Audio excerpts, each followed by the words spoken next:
It's 2 p.m. Detroit, and you know what that means. Detroit media icon Ryan Ermanni, University of Michigan great Braylon Edwards, and of course, Maz are about to take over on Woodward Sports. Every day, 2 to 4 p.m., it's the best Detroit sports talk on Detroit's best sports network, Woodward Sports. Hey, let's go. Wednesday show, April 10th, 2024. Ermanni and Edwards with Maz. Woodward Sports Network, woodwardsports.com, fox2detroit.com, or the Fox Local app if you are watching live.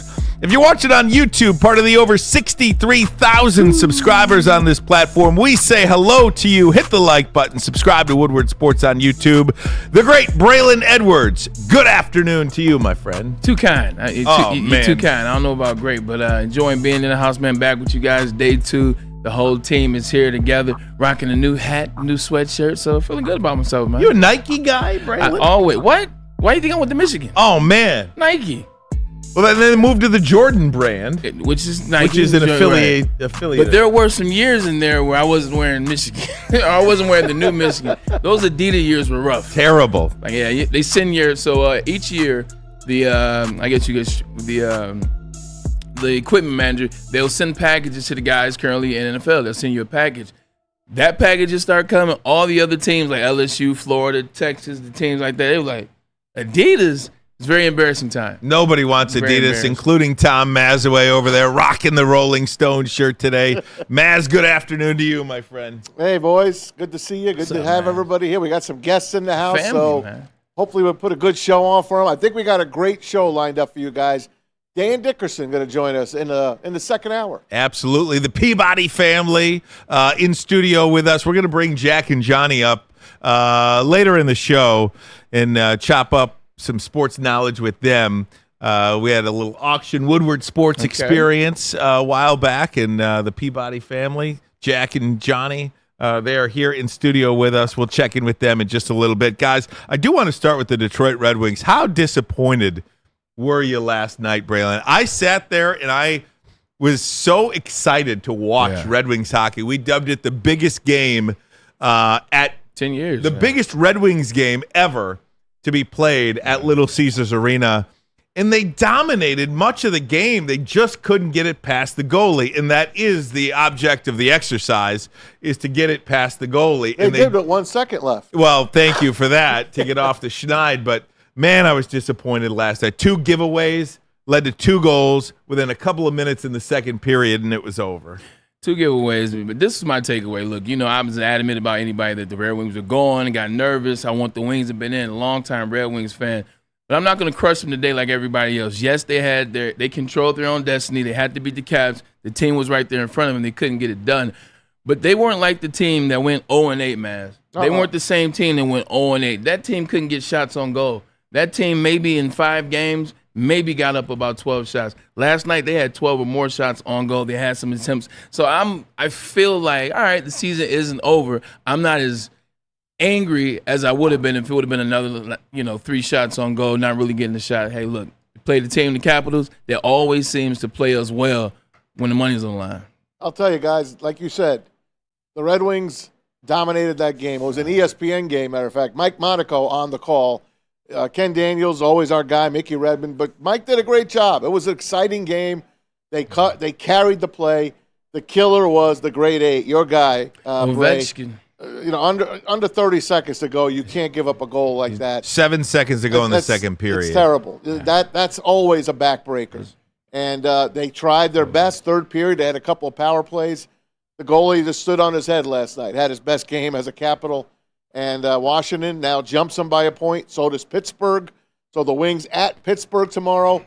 Now that is the most important Red Wing game in the last 10 years. And it's tomorrow night at the Penguins. They got to have that one. Our good buddy Ken Cal, we love Ken Cal, voice of the Detroit Red Wings on the radio for so many years, posted this just a couple of hours ago on Twitter. He said, I see so many fans on this platform who have given up on the Red Wings. You have a right to feel that way. However, despite last night's loss to the Caps, they are still in the hunt. 1 point back with 4 games to go. To the believers, I'm on your side. #GoWings. Yes, I sir. totally understand that, and I think we all want to be believers too. but you are also allowed to be very disappointed. Yeah. I mean, this is a 10-year stretch here. 7 really, but if you want to even go back a little bit further to the last time they won a playoff series, it's a 10-year stretch of really dormant hockey. For what we call Hockey Town. And I think when you had a sold-out building last night, everybody's so excited about this hockey team.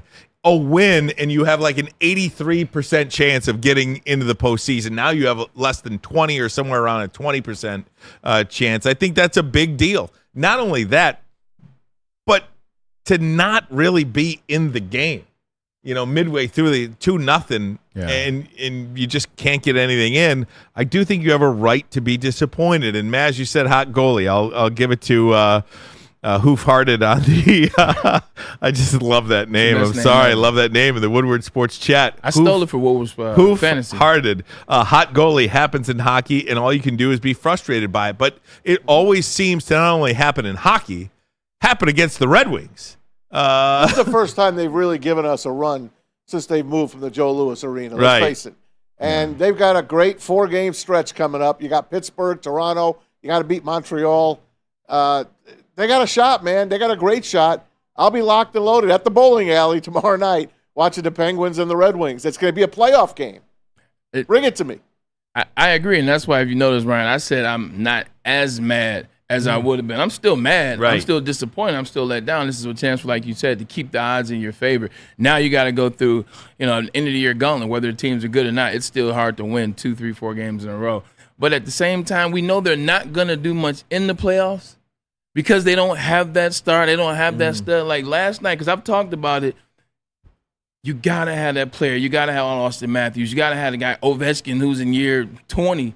You got to have a guy that can put the puck in the net. And they just don't have a guy that seems to be in those spaces. Alexander Ovechkin, when the turnover happened at the end of the second period and he's skating down the ice as gracefully as any hockey player since Wayne Gretzky, in my opinion, you just knew that puck was going in the net.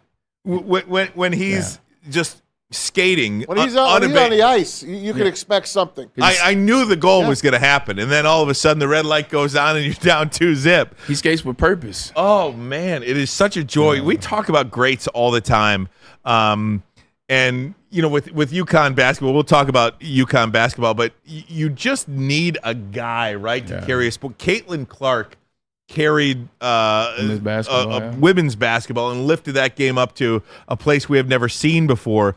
Alexander Ovechkin, another 30-goal season. He's 43 goals away from Wayne Gretzky's all-time record. Never thought it would happen. In a million years, that was one of those unattainable records. And I don't know if he's going to get – he's got to keep playing until he gets it, right? He'll get it. He's a hockey player. That joker is he's like D-Mac. Them jokers aren't coming off the ice until the ship is broken down. Like, he's going to go and go and go. Look at what he's doing now. You just called it another 30-goal season.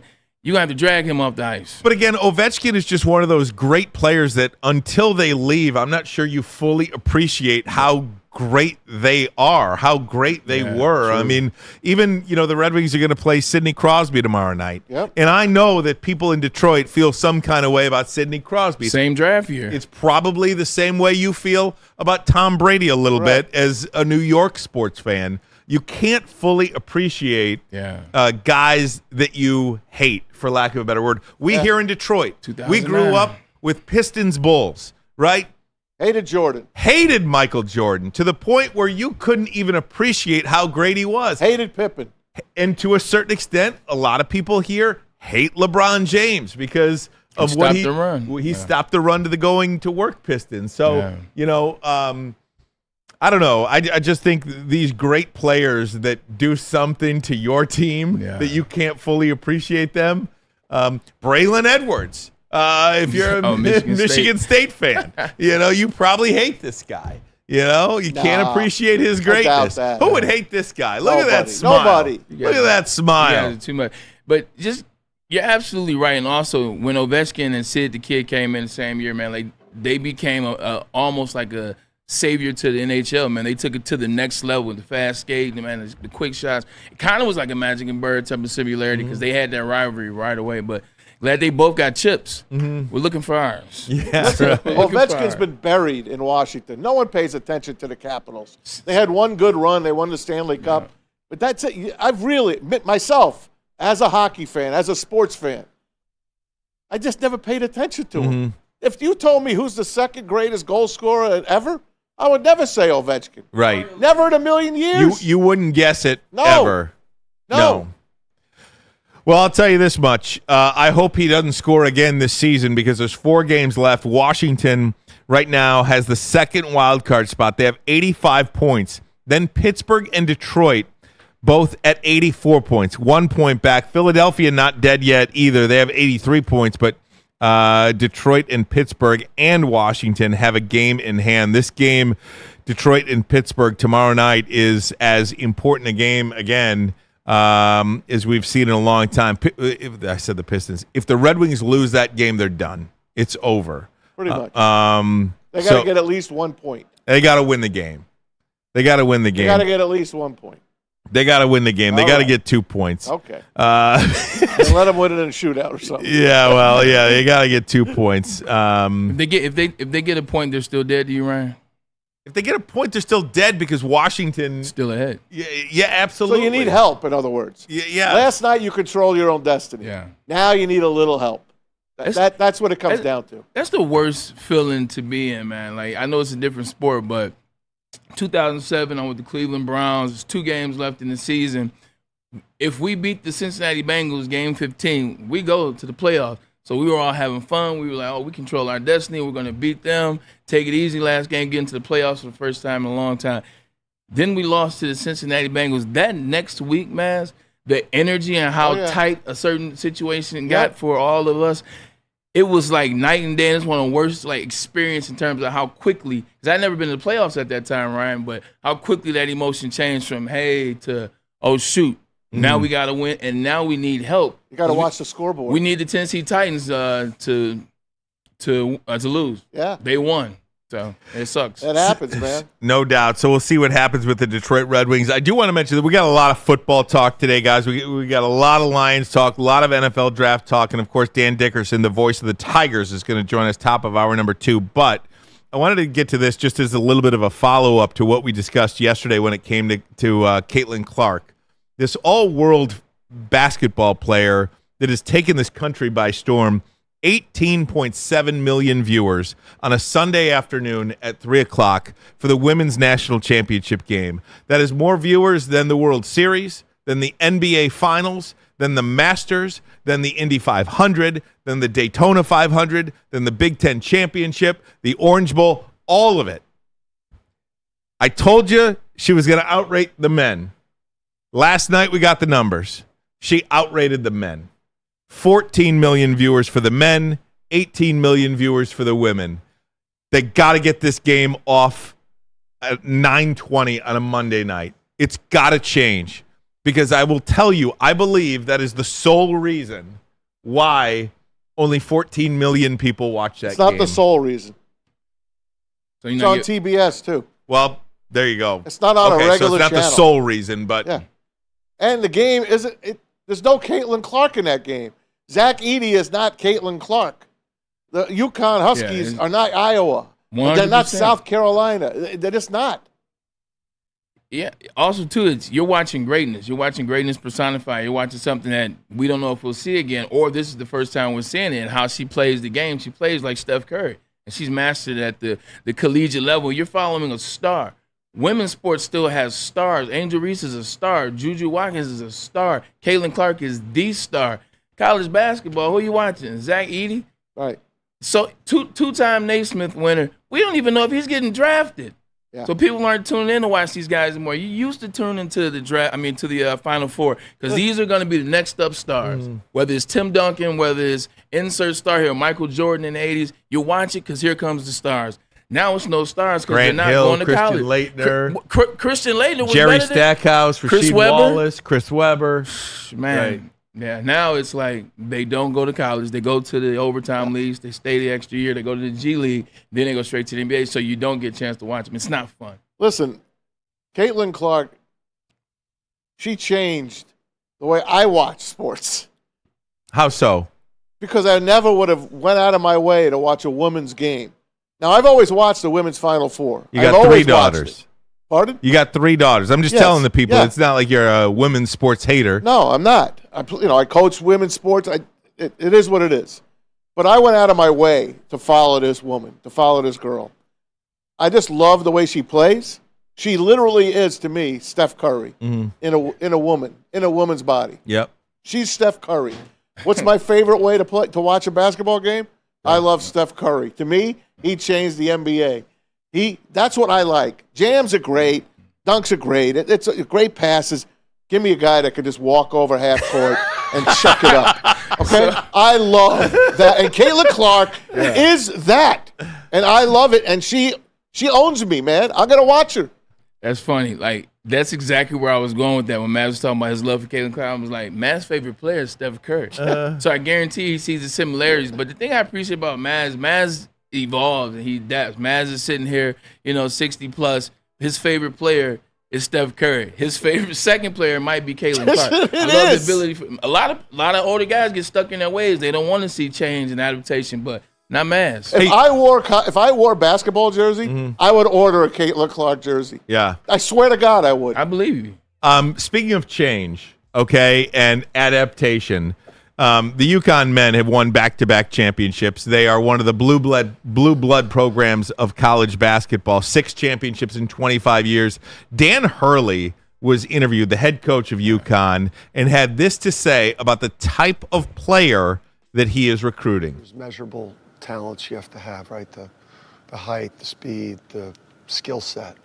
But we spent a lot of time really focusing on the parents. The parents. Yeah, on the parents. Are they going to be fans while they're on campus of their son, or are they going to be, or are they going to be parents? Are they going to, hold them accountable, have an expectation that when something goes wrong, that it's not the coach's fault, that it's their son's got to work harder, he's got to do more, he's got to earn his role. We've got a real old school culture here of accountability. I'm an old school coach in terms of the tone I take with my players in practice, the expectations with effort, the focus on winning and we over me. Like, what does that mean? Have they played on 7 different travel teams? Have they transferred to 4 or 5 different high schools?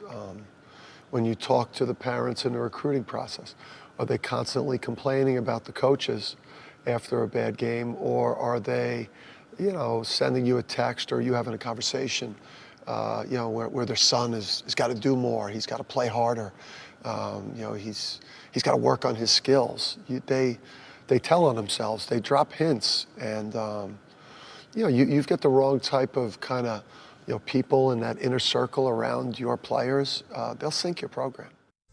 You get those kind of people around your program, they will sink your program. I don't want a guy that's been to 7 different high schools and 6 different colleges. I'm recruiting the parents. Do the parents yell at the coaches? Do they complain about the coaches? Or do they ask for accountability from their kids? It is really an old school style of coaching, an old school style of accountability, Braylon. There's one guy in here that's played professionally in college, and it's not me, unfortunately, it's you. So you understand this a little bit more than other people do. But what did you make of what Dan Hurley said there? See, I love this because Dan Hurley he's rubbed me both ways, pause. Like, he's legitimately put me in a situation where I believe in what he's doing. I believe in his teaching. I like the aggressiveness. But then also I think back, I'm like, can a player take that for 3 years? Can a player take that aggression for 4 years, especially in this climate? But as I watched this interview, I like what he's saying. This is a true thing. And it reminded me of 2 situations. One, Dominic Royola. Nobody wanted to be a part of that situation in terms of his son based on it's a transfer great here, example. transfer here, sign here, sign there, commit here. People don't want to be a part of that. And the other thing I thought about is this Jim Harbaugh. This is how Jim Harbaugh wins, because I know parents whose kids aren't playing at the University of Michigan. My nephew being one of them in terms of a starting role or rolling which he's like. He's not transferring. He's not putting the towel down. Like, he's finding his way through Michigan. This is how Harbaugh coaches. He coaches hard. He coaches tough. But look at the guys. Look at what they said at the draft. Michigan players are 2 years ahead. That's going to be these guys here. UConn, it's the same thing. You take tough coaching. You teach these kids how to be men, how to become players, and how to work within a team.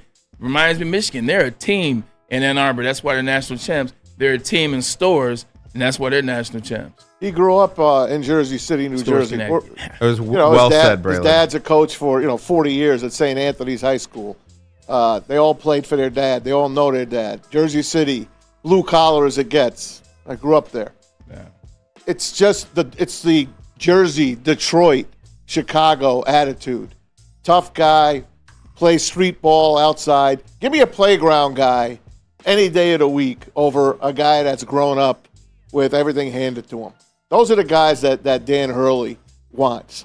And UConn, it shows. It just shows. So my hat's off to him. I know he rubs people the wrong way. Not me. I like him. I like Tom Izzo. Tom Izzo, he could coach my son any day of the week if I had one.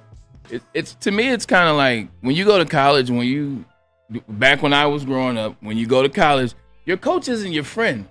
It's like a parent. Your parent is not your friend. It's your parent. He's there to parent you, to take care of you, to guide you, to give you a voice later on down the road. But it's the same thing with a good coach.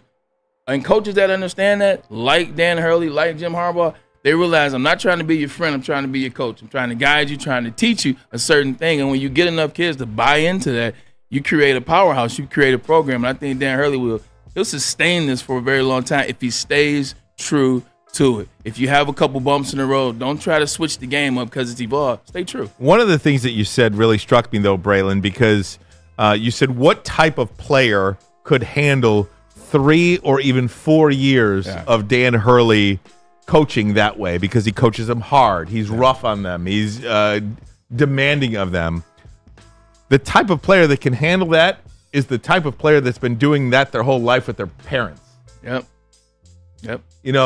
So that is, I think, what he's saying, too. If you're going to play for me, I'm going to be no different than what you've already known your whole life growing up. I'll be an extension of that. Absolutely. Yeah. I'm not going to treat you any new way that you've never been treated before, because I'm going to make you be accountable to me and this team. This program. And you have already done that with your own parents. And I think that Dominic Raiola, and for those of you that don't know, Dominic Raiola, former Lions player, his kid, top quarterback recruit in the country, went to 3 different high schools in 3 different states, committed to 4 different programs, I believe, and flip-flopped every which way. And I know it's a different sport, but Dylan Raiola could never play for Dan Hurley. Heck no. No, he couldn't. And then also, too, I think it instills in you, man, I think when you coach this way, when you're an extension of your parents, and he's vetting this process to follow the type of parents that are, interacting this way with the kids, it makes the kids want to make their parents proud. So when little situations arise, like that's always in the back. That was always in the back of my mind. I was like, I don't want to disrespect my name on the back of the jersey, or my mom. I'm a representation. So if I got to man up, if I got to work a little harder, if I got to start studying a little more, you want to make the parents proud. And I think those are the kids you're getting, because they want to make mom and dad proud. So they're going to make him proud as an extension. Cody, sidebar, UConn's women team, you could bet them right now they will win the national championship. Next year, no doubt. Cody Engel in the WoodwardSports.com chat says, JJ went to multiple high schools. It's a non-issue conversation. I don't believe so at all. JJ went to a different high school his senior year. He won 2 championships at the high school, the public high school that he was at. He won another championship at IMG when he was there. And then he came to Michigan, won 3 straight Big Ten championships, 2 straight where he was the starter, and won a national championship. He is the ultimate winner. He is the ultimate team player. And I don't think that's what Dan Hurley was saying. If you transfer one time, there are people out there that have gone to 4 different high schools in 4 different years, that have made 3 different commitments in 1 year to different places. And I think when you talk to parents, it's not hard to figure out who's doing it the right way and who is not doing it. And we talk about Dan Campbell just fitting here in Detroit. Like when you think of a Detroit Lions football coach, don't you think of Dan Campbell? Oh, yeah. Just as a personification of the city, of the area, of the team. Same situation for UConn basketball. I mean, Dan Hurley is that guy. Guys, we're going to take a break. When we come back, Mel Kiper, new 2-round mock draft has come out where he has the Lions going in round 1 and the player they will pass up in round 1. Ooh. I'm not sure too many people are going to like it. We'll have that for you coming up. But first, a message from the great Pete Spivak. Everybody, it is time to wake up Woodward. Heard 8 to 10 a.m. right here Monday through Friday on Detroit's #1 sports network, Woodward Sports. Join Flannel Sam, JB, KG, Matt Broder, and the great Kool-Aid again every Monday through Friday morning, 8 to 10 a.m. right here on Detroit's #1 sports network. That is Woodward Sports. Hey, Bray, got a question for you, my friend. What is it, brother? Can you read me the quarterback challenge Shake Shack Chicken Shack?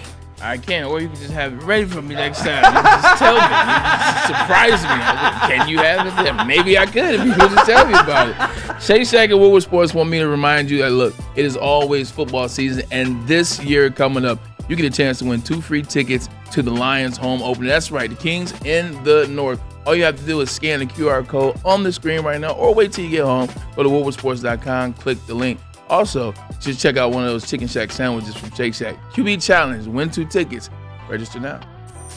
And with the first pick in the 2024 Media Draft, Detroit selects Woodward Sports. Thank you for making us the #1 digital network in Detroit. Where's the most convenient place to get that big fitness energy? It's Planet Fitness. Join today for just $1 down, $10 a month. With over 2,400 locations and equipment for every workout, you can get in, get energized, and get going. And with free fitness training and most clubs open 24 hours, everyone belongs in the judgment-free zone. So join today for $1 down, $10 a month, no commitment, cancel anytime. Congratulations to the real Coach of the Year, Motor City Dan Campbell. Just put your head down and go to work. It's about to be fun, man. It's about to be fun. Woodward Sports.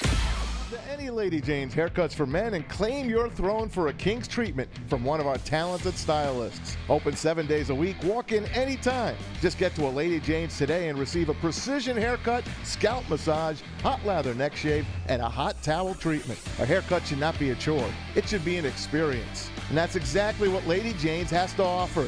Open 7 days a week. Walk-ins are always welcome. There's always a location near you. Lady Jane's haircuts for men, it's wicked awesome. Is that an octopus in your pants, or are you just happy to see me? See what I did there? Go Red Wings! From Octopi Experts, Woodward Sports. Planet Fitness, home of the judgment-free zone, where you can work out at your own pace at the speed you like. And also, still remember, it is only $10 a month at Planet Fitness to work out and have a great time, feel great about yourself. Your fitness is essential. Remember that always. So stop on down and register at Planet Fitness. There you go. Guys, it is like Christmas morning around here. It used to be anyway, when we talk a little Mel Kiper NFL draft. And I'll tell you, yeah, it is all we had for a number of years, is just to focus on who could the Lions get to take them to the promised land, right? It was all about the mock draft and the NFL draft. Not so much anymore, but Mel Kiper dropped his 2-round mock draft. Here we go. How about it? You ready to go? Let's go. Let's have some All fun. right. So we got 3 quarterbacks going, 1, 2, 3. No surprise. Caleb Williams, Chicago Bears. Jaden Daniels, Washington. And then he's got New England selecting Drake May, 3rd overall. Quarterback. Any surprises? Nope. Drake May, huh? Over JJ? Drake May over JJ. Huh. They don't know that. They didn't listen to what's his name? Merrill Hodge. Hodge. Merrill Hodge said, for those of you that don't know, Merrill Hodge, great quarterback evaluator, said the team that drafts Drake May is going to be firing their head coach and general manager. Basically a coach killer. Coach killer. He called Drake May the type of player. He's not like just zeroing in on Drake May. But he kind of said the same kind of thing about Caleb Williams, if you remember, about a month and a half ago. Mm-hmm. So we'll see how it turns out, man. We will see. At 4, Arizona, Marvin Harrison Jr. Makes sense. So they didn't trade. He says, I know. I'm chalked the first 4 picks. I just don't see Arizona passing on this chance to take the top wideout in the class. Now, remember Todd McShay? Todd. No longer at ESPN, but still an NFL draft evaluator. I saw him this morning say, there is no way with 100% degree of certainty that Arizona is not making the pick at 4 and the Chargers are not making the pick at 5. Oh, wow. So there is some disagreement there, right? Okay. So he thinks, Todd McShay thinks they're going to trade those He picks? thinks that Everybody's Arizona gonna is pick. trading out and the Chargers at 5 are trading out. I want to see that. Yeah. I like action. Yeah. I want to see Okay. action. We're downtown. I want action. That would be a lot of action. People So- gasped. In this case, Okay. he does have Minnesota trading up to 5 There you go. with Jim Harbaugh and the LA Chargers. So Minnesota moves up to 5 to draft J.J. McCarthy. J.J. McCarthy, course. obviously. So let me just read for you what he says about J.J. At this point in the process, based on everything I've heard, I don't think the Vikings can afford to wait until 11 if they want one of the top 4 quarterbacks. They're going to have to trade up. Are they giving up too much? Certainly possible. But if they believe McCarthy can be their long-term Kirk Cousins replacement, shouldn't they be okay with sending their 2025 first-rounders? Sure. I have McCarthy at number 14 on my big board, but I can see on tape why a team might take him in the top 5. He has intriguing physical traits and took a huge step forward as a precision passer in 2023. In Minnesota, with Justin Jefferson, Jordan Addison, and TJ Hawkinson catching passes, he would have the playmakers around him to succeed as a rookie. I don't think there's any doubt that is going to be the case. Yeah, I think that's why they have Sam Darnold. Look, we've talked about in terms of what they feel about Sam Darnold. He's not a guy that they expect to win playoff games, but he's a guy that can get you there at least. That's what they think. That's not a long-term decision. Kevin O'Connell, Quarterback. He's a quarterback that I played with at the New York Jets. Know him well. He's an understudy of Sean McVay. Sean McVay, we call somewhat of a genius in the NFL. There's a reason why he was the offensive coordinator for Sean McVay. It means he knows the game, and he's going to know quarterbacks, much like Kyle Shanahan, who started the system. So they get J.J. McCarthy. This is the best scenario for him. Me too. He gets a chance to go to Minnesota. He gets to play gets a chance to play inside, and he gets a chance to go with a coach who's going to take his time with him, and also he won't have to start right away because Sam Darnold can play the first 10 games. There's no doubt about Out that. of all those teams that need a quarterback, Yeah. Minnesota's by far the best place for a quarterback to Best go. situation to go, Hands no down. doubt. Absolutely. Hands down. So, Yeah, they might have the best skill set. Heck period. yeah, you know, our friend ML Football, of Yep. course. he tweeted this out. And again, it's NFL Scout. So take that. There's a million NFL I Scouts love out this. there. But This is the but JJ this is talk. good. This is the quote from the NFL Scout. Quote, before he signed at Michigan, he was telling other Michigan recruits, if you want to party and chase girls, go somewhere else. His class is going to be the one that restored Michigan. To have that mentality and actually go out and achieve it, he's different. If you want, look, I'm going to Michigan. If you want to come to Michigan and be great, great. If you want to party and chase girls, don't come here. Because I'm the quarterback, which means it goes through me. I love. Isn't when that I saw something? that, we already knew how much we loved this guy. And Ryan, you were the first on the bandwagon. Thank you. But we already knew the guy. Yeah, he's not throwing a lot. Jim Harbaugh runs the ball. Best offensive line in college football for 2 straight years. They win the national championship. But JJ has lost 1 game in his Michigan career as a starter.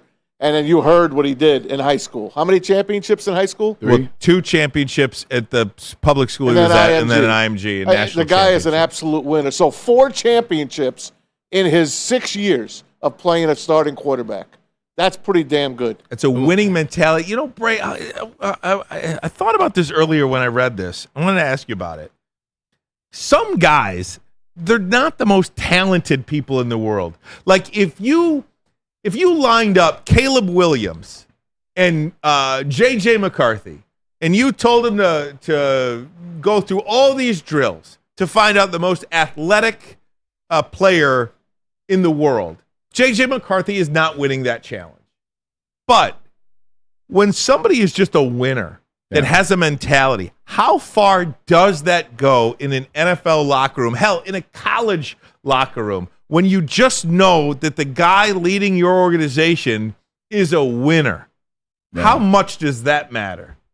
He might not have the skills that somebody else has. 100%. One of my biggest determinants. In fact, I think I talk about this all the time in relation to quarterbacks, Ryan. When you're drafting a quarterback or who's going to be good, they got to be winners. They got to come from winning programs. They got to come from winning teams. They got to come from winning mindset. And I think when you win at the level that J.J. McCarthy has, it goes a long way once you get into the league. Once you get into a spot, you have things to recall on in terms of how you got to this moment. How did you win a championship? What do you need to do to take that next step or take a step back? So he's a winner, and that is one thing that I loved about him when we were talking about the draft process.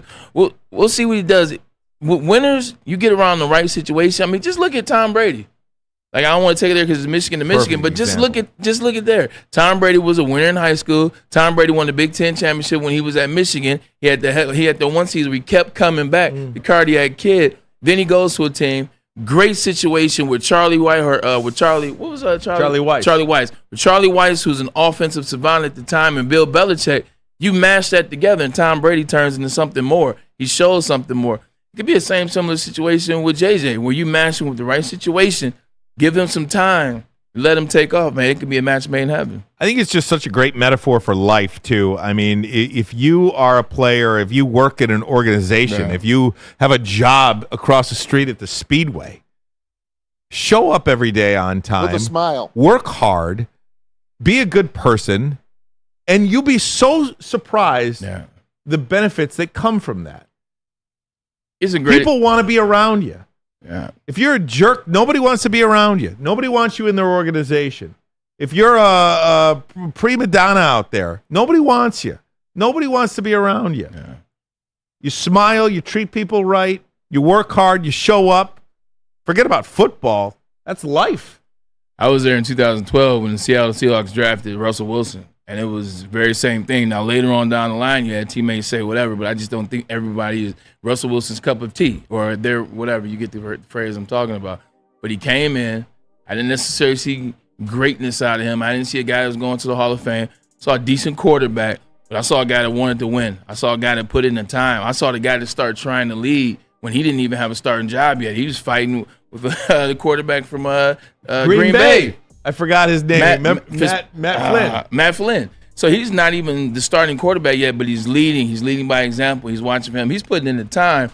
And eventually you see what happens. He goes to 2 Super Bowls. He wins 1. He eventually becomes the elite quarterback. Now, he may not be that anymore, but he got to that height. He was a winner in college as well. He won the Big Ten championship when he was at Wisconsin. The useless knowledge I have in my brain that I can recall, Matt Flynn. Yep. Yeah, that was... Was it 500 yards passing? Let me know when you want to talk about Batman 65. I got you. All right, very good. Seinfeld, got you. Just a couple of more here, guys, before I get to the Lions. Tennessee selecting Joe Alt, first offensive lineman off the board. Chicago comes back at 9, selects Rome Odunze. So they got Caleb Williams at 1, Rome Odunze at 9. Right. You think Jim Harbaugh is going to let Tennessee take Joe Alt? Yes. Okay. I'll tell you why. At 10, the New York Jets going to select your guy, Maz, Brock Bowers. There you go. Aaron Rodgers got himself a target. And then at 11, the Chargers select J.C. Latham, the offensive tackle from Alabama. Okay. So he gets his guy. Okay. You know, Denver does not go quarterback at 12, according to Mel. Quinnen Mitchell, you want to talk about somebody that's rocketed up? Yep. Oh, man. No pun intended. The Toledo cornerback. He is. He's up to 12 now. At 17. He's like a Randy Moss, a guy in the MAC that got lost in the MAC. All of a sudden, the pros see how good he is. Like, they look at, it's one thing, it's kind of like Sauce Gardner. Like, they look at stats, but at the same time, they knock you down a peg because it's the MAC, and they don't pay attention until you get to this part of the process where now you got the combine. Now they see what you can do. Now you have pro day. Now they're watching film. Now they talk to you. Now they see you in person. Now you shoot up that rocket board because now they're not looking at you as a MAC guy. They're looking at you as a guy on their squad. 17, Jacksonville selects your guy, Maz, Cooper DeJean, the quarterback. Goes that high. They love him, Cooper DeJean. I love him. Chargers come back at 23 and select Xavier Worthy, wide receiver from Texas. So they go Jim Harbaugh goes offensive lineman, wide receiver. Well, they got to replace your Keenan guy. Allen. They got to replace Keenan Allen. At 26, Tampa Bay selects Chop Robinson. He's one of the guys. Penn State, yeah. A lot of Lions fans would like to see Chop Robinson. Michigan had to do a whole game plan against that guy. Absolutely. He dominated. So at number 29, Here we go. you ready? The Detroit Lions select Adonai Mitchell, the wide receiver from Texas. Here's the write-up. Detroit General Manager Brad Holmes has a tremendous 2023 draft class which featured impact contributions from tight end Sam Laporta, Jahmyr Gibbs, Brian Branch, and Jack Campbell. Can he do it again? Looking at this Lions roster, there aren't many holes to fill. I could make a case for them taking an interior offensive lineman, an edge rusher, a corner, but receiver also stands out, particularly one who could run vertical routes and play on the opposite side of Jameson Williams. Mitchell could be a fit. 6'2", 4'3", 40. Impressive physical tools, 11 touchdowns last season. You might consider this a luxury pick, but the roster is so talented that the Lions can afford to take Adonai Mitchell, wide receiver from Texas. I would leave out part of the story if I didn't tell you the next player selected by the Baltimore Ravens would be Kool-Aid McKinstry, the cornerback from Alabama. Braylon, go. I love it, and it goes back to what we talked about. You feel like Brad Holmes has done a good job in free agency, so you put yourself in a situation where you can take pretty much any position and feel like you get the player that you need, so take the best. Look, I told you that wide receiver room is where I still want to see a player taking them. If we didn't pick up one in free agency, which we haven't yet, this guy is like that. If Brad Holmes feels that Adonai Mitchell is that guy for this team, I will love it. Because there were times last year, and I love Jameson Williams and the 4-3, and we talk about it, and I was the one saying, stay patient. We're going to stay patient with this guy. But I didn't see him getting separation, which bothers me because you're a 4-3-2 guy. Separation should be easy, and he didn't see separation last year. So you bring in another guy that can stretch the field, and he also see on the other side of Jameson Williams, he forgot to say Amon-Ra St. Brown. But it'd be interesting, but I wouldn't mind it at all. I didn't know much about Adonai. I didn't know much about him. But obviously, Texas is a pretty good team.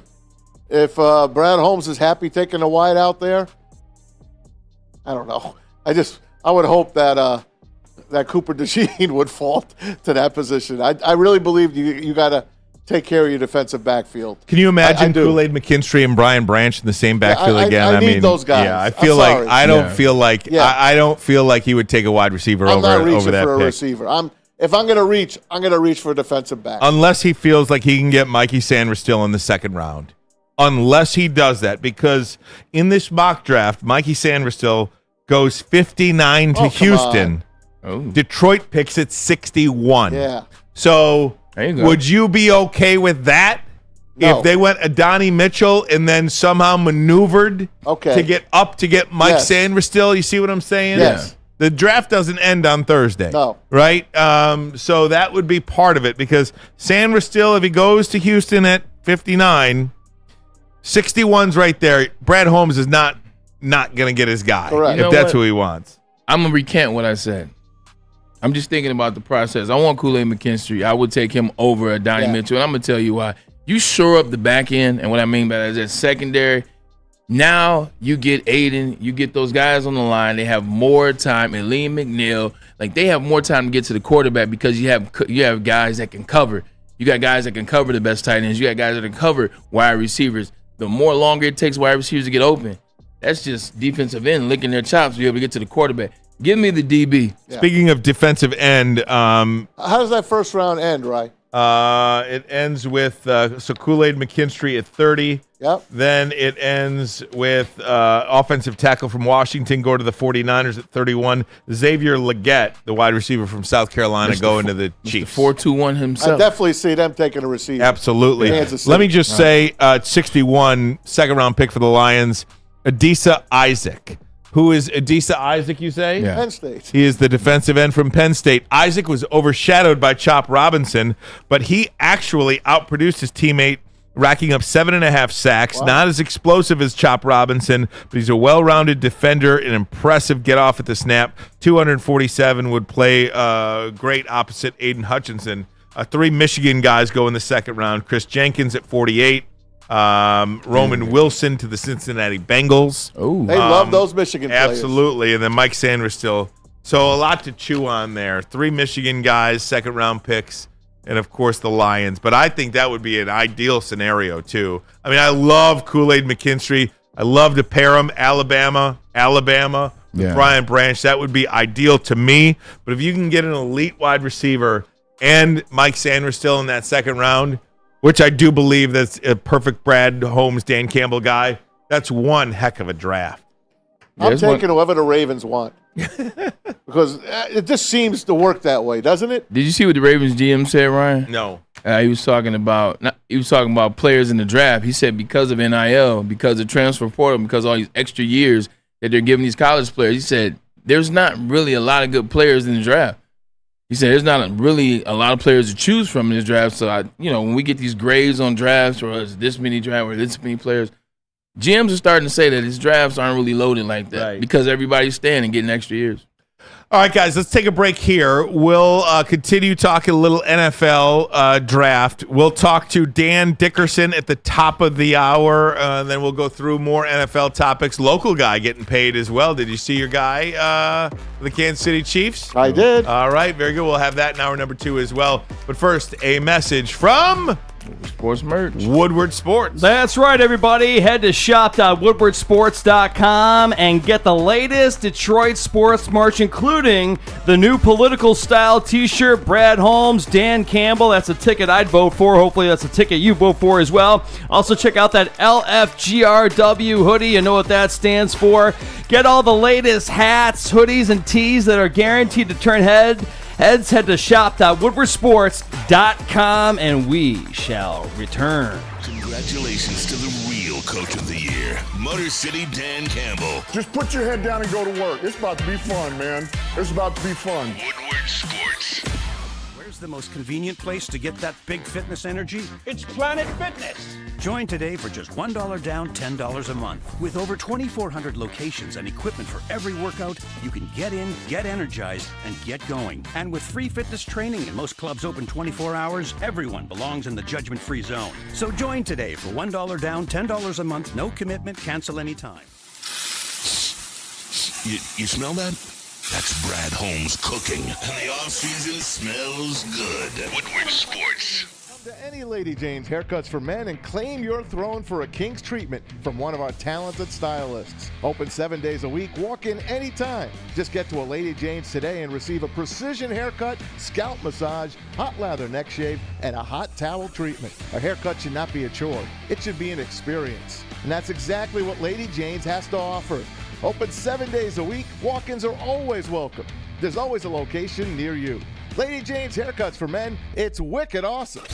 A ton of fun, a ton of sports, and a ton of man meat. Welcome to the Woodward Heavyweights, live daily 5 to 7 p.m. on Woodward Sports. What's better than crispy chicken and pizza while watching your favorite team? The answer is nothing but eating this Nashville Hot by Soroki's. Nashville Hot is back. The Nashville Hot pizza, chicken sandwich, the Nashville Hot fries, and the wings are back. Limited time offer though. Check them out. It's a perfect takeout option. Features hand-breaded chicken, which we've talked about already, New York style pizza, fresh salads, and sides. Simply, you got to go to Soroki's and get it popping. Or SAROKIS, Sorokis.com. All right, welcome back, Woodward Sports Network. We are joined now by 2 experts. We've got Johnny Peabody and Jack Peabody, brothers. We had a little auction earlier this winter, and the Peabody family walked away with it for the Woodward Sports Experience. We have the 2 experts in here. Johnny Peabody, raise your hand. Jack Peabody, raise your hand. We've got you on the smallest chairs we possibly can, but we've got you all mic'd up. Gentlemen, how are you? Good. Yeah, you're doing good? Mm-hmm. Now, tell me about your love for the Detroit Lions. Now, Johnny, I know you've been going through NFL draft situations here. Well, the Lions have been doing good this year. They had a great season, didn't they? Great season. Mm-hmm. Now, how disappointed were you that they didn't go to the Super Bowl, though? Well, it was kind of crazy by how we did not win, because everybody thought we were going to the Super Bowl. And my ticket booked. Even we were so close, but at least we got so good because we did the best we have done in like probably a decade or so. In your lifetime, in about 6 decades, Johnny, let me tell you. Now, Jack, what did you think of the Lions' run in the NFC Championship game, and they were so close to the Super Bowl? It was pretty cool, but it was good because they haven't done in a long time made like that good of a run, but they made and when they weren't in the playoffs, they made a couple games. They won a bunch of other teams with an over rating. Like when they were, it seems like they beat a couple teams that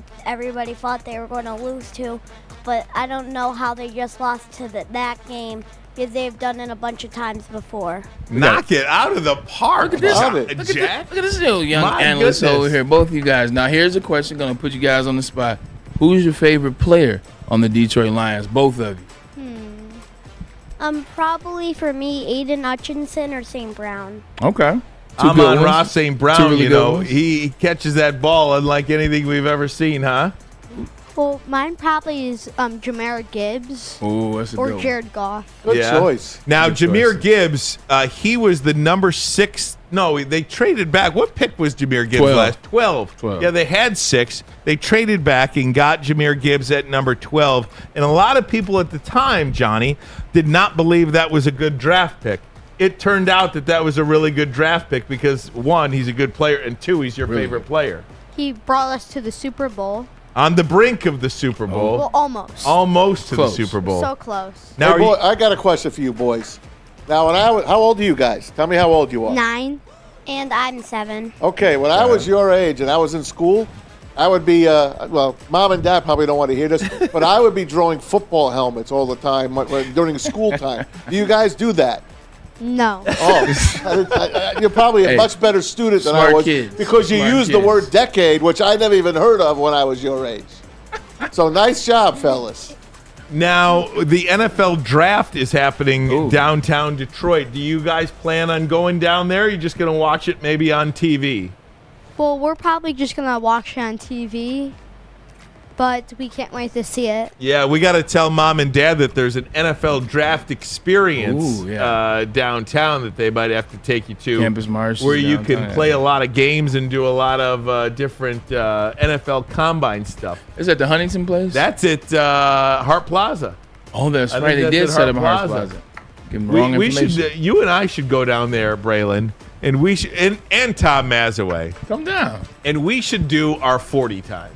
Okay. I'll run the 40 against Maz. You want to run the 40 against me, Maz? Do you want to see me continue working? Then no, I'm not going to run the 40 against you. I'll get in the batting cage against you, though. Oh, all day, First any of all, day. there's a batting cage right here at 13 in Woodward. I used to go there all the time as a kid. You just say when. All right, Brad. I'm You not just going say against when. you. You know that, right? Johnny, By the way, the chat is saying that the three of us and some of our other Woodward sports people will be out of a job because of these two guys. I mean, they're doing Hey, great. I'm telling you. I seen And it. now, who would you say your favorite team is? Your favorite sports team? Probably maybe the Detroit Lions or like the 49ers. Oh, man. Oh. John, Chat's Jack, about to go Jack, crazy. Jack, come on. No, I'm just kidding. That's all right. Now, Johnny, let me ask you. Do you like football the best or baseball or basketball or hockey? I like football a lot. Yeah. I really like the New York Jets and the Detroit Lions, also the Miami Dolphins with Tyreek Hill. Now, did you know that Braylon played for the New York Jets? Oh, you did? Okay. I see. That's my guy over there, man. So my guy knows, Right. man. Give a fist bump right Now, there. Jack, what do you like about the What I'm talking 49ers? I just kind of like Christian McCaffrey and their quarterback Brody. Oh, that's good too. You know, growing up, I loved the 49ers. Same. I always wanted to go to Candlestick Park to watch a football game. Same. Jerry Rice. Absolutely. I always wanted to go, and I never made it to Candlestick Park, but to be able to go to San Francisco and still watch that game was something I'll always treasure. I got something for you guys. I want to know. Oh, my goodness. I just forgot what I was just going to ask you. Come on, man. I've done it again. When you were a kid, No, it wasn't that. Wasn't that? Let me think. Man, showing your age over I'm there. done. Jack I'll and- come back to you. Jack and Johnny, Maz will be able to will do that 3 or 4 more times before the end of the day, And I it'll lost be my just- train of thought. It's okay. It happens. Now, are you guys baseball fans at all? Tigers at all? Now, the Tigers have never been good in your lifetime. That is incredible to believe. They have never been good in your lifetime. An entire Almost decade. Almost decade. Yes. It's never been good. 2015. That's incredible. What are you guys playing right now? Are you playing any sport? I actually have soccer practice today. I play soccer. I do swim team. Okay. And I also I'm going to play football this summer. Uh-oh. He's a busy man. Now, full disclosure, I played football with their old man. Is that right? Oh, you told me that. Absolutely. And you can ask Mr. J.P. Peabody over If here you if ever you came want. out of the game? I never came out of the game, Braylon. That's his claim to fame. Ever. I never came out of the game. I believe you. The only Will Johnson is the best football player at Grosse Pointe South besides yours truly.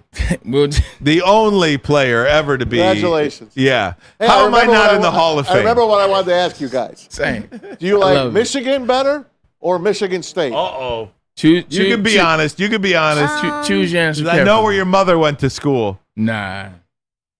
I kind of like Michigan, but I like Michigan State. I don't really know. Okay. Very fair answer. How about your brother? He's on the fence. I mean, I like Michigan and Michigan State, but I probably like Michigan State maybe a little more, or Michigan State.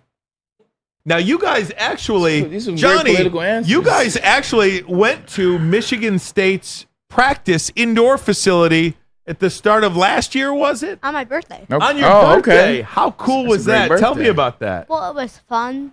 Yeah? Who did you like the players? What players were? Do you remember any of the players? I remember we got to see Mel Tucker, Uh-huh. and He was really nice to you, wasn't he? Yeah. Yeah. Signed And- some autographs? yeah, we got some autographs. That's awesome. We got The quarterback, right? One of the coaches. But that was a great experience. You guys went to Yeah. Michigan State, so it's hard not to be a Michigan State fan too. But now you meet Braylon Edwards. You got your Michigan footballs over there. We should Gotta convert him, man. Yep, we are. I feel like we're doing a good job converting you guys to be Michigan fans, right? Well, I have a lot of friends who are Michigan fans, but I have some state fans also. And let me tell you, Michigan's doing all the winning right now.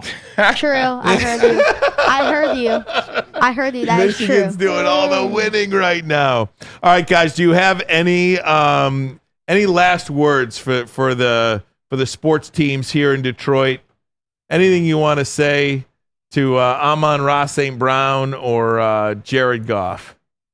Not really. No, nothing. Well, hopefully we go to the Super Bowl next year. There you go. Hopefully the Super Bowl next year. Jack and Johnny Go Peabody, Lions. everybody. Great job. Good luck at your soccer practice today. Awesome stuff. And can you say go blue? Go blue, go white. Go blue, go white. Go blue, go white for the Lions. How about that? There you All right, go. guys. We're going to take a break. We'll come right back. Dan Dickerson on the other side. Now, Dan Dickerson's got a tough act to follow. He does. I'm not sure he's going to be able to do that, but we'll see what we can do next. But first, a message from Swiss. That's right, everybody. I have good news and I have bad news. The good news is that Jack and John Peabody are taking over the show. No, I'm just kidding. The bad news is that insurance rates are going up across the board in Michigan. The good news is that Swiss Insurance is here to help. Right now, more than ever, it's critical for you to have your insurance reviewed, and Swiss will make sure that your carrier does not slip in extra fees or raise deductibles. Call Mark at Swiss Insurance today or visit SwissINS.com, and we shall return. You smell that? That's Brad Holmes cooking. And the off-season smells good. Woodward Sports. At work and at home, we're there with smarter security solutions.